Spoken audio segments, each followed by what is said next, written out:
You can have your cake and eat it too. Well, maybe not literal cake, but you can be full and not eat as much. It's possible. You don't have to diet and starve yourself, get all these weird food cravings, give in, go through this war where you're trying to battle food. It's really possible to eat foods that fill you up, that taste good, and that leave you in our philosophy, that need to leave you food satisfaction, need to leave you satisfied with your food. You need to really be enjoying the eating experience and how you feel afterwards. So here's a list of 10 foods that have been rated by scientists on satiety. Now, satiety is just a fancy word for fullness or satisfaction, okay?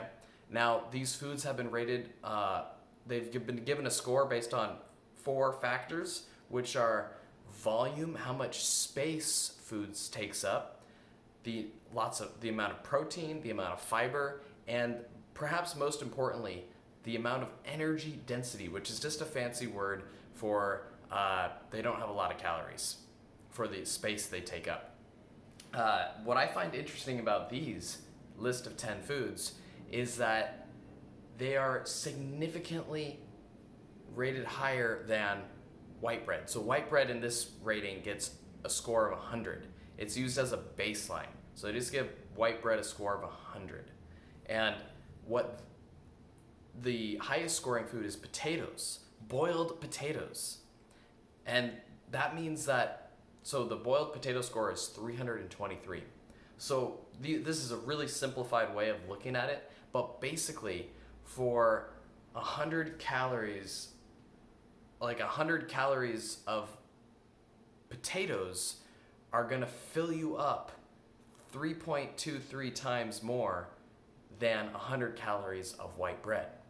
So if you had 100 calories of baked potatoes, you need to have about 300 calories of white bread to get the same effect. I'm sure you see where I'm going right here. I know I don't talk a whole lot about calories on this channel, but it's fascinating because fullness, eating foods that fill you up, it really is the key to, it's the key to weight loss, it's the key to stopping binge eating. It is so important. It's the foundation. So here, without further ado, I'm gonna read off the top 10 scoring foods, and then I'll go over a few of my thoughts about it. So first of all, boiled potatoes, a score of 323. Fish, a score of 225. Oatmeal, a score of 209. Oranges, 203. Apples, 197. Whole wheat pasta, 188. Beef, 176. Baked beans, 168. Grapes, 162. And whole wheat bread, 157. I also want to mention that eggs are another good source of this. This is another food, but it didn't make it into the top 10. Now, when we say potatoes, when we say pasta, sometimes these have bad connotations, right? Like potatoes, aren't fries made out of potatoes? Well, when we are getting unprocessed foods, like a real boiled potato, like you get a real potato in the store and you boil it, doesn't take that long, and you eat it, then that's way different than having fries. When you get these unprocessed foods that come basically straight from nature into your belly, you get way more full. How do these foods fill you up more? They have more fiber. Fiber is like the stuff foods are made out of. It's the stuff that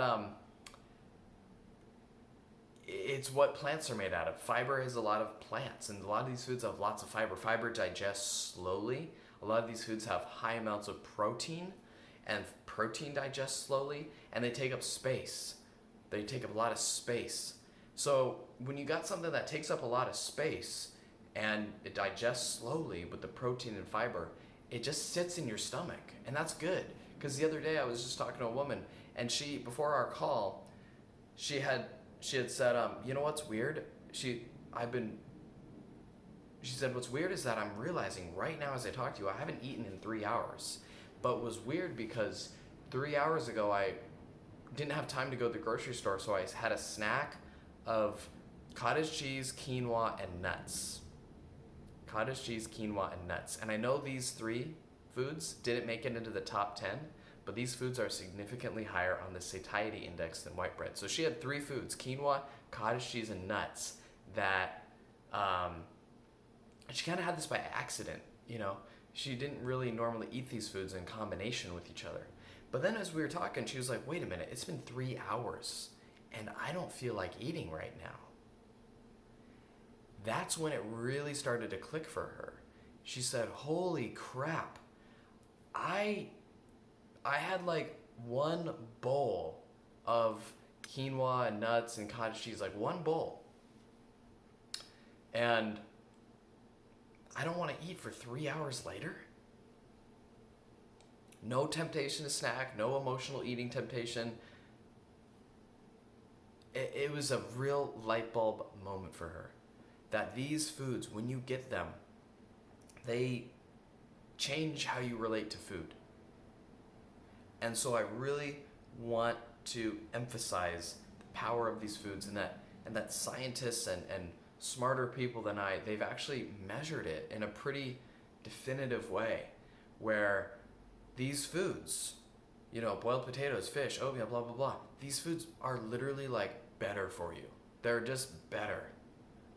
And if this list of foods is too, too complicated, you know, I get it.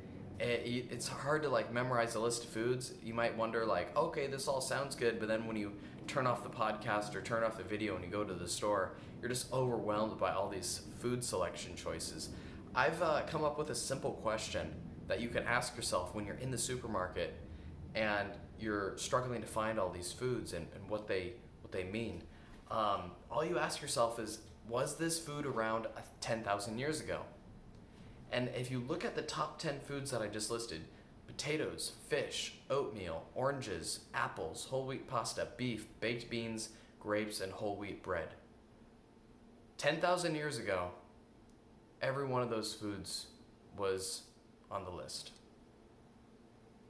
Sure, technically speaking, they probably weren't making pasta, but they were having whole grains, right? We know that Native Americans, they ground up whole grains, they made it kind of into a porridge type of thing. So yeah, they didn't have like machines to press it into those little noodles. They didn't have maybe the ovens to bake the bread, but they were eating whole grain stuff. So the other things are undisputably on the list. 10,000 years ago, there were potatoes, there were fish, there were like apples and beef and beans and grapes and even eggs and nuts and, okay, not cottage cheese.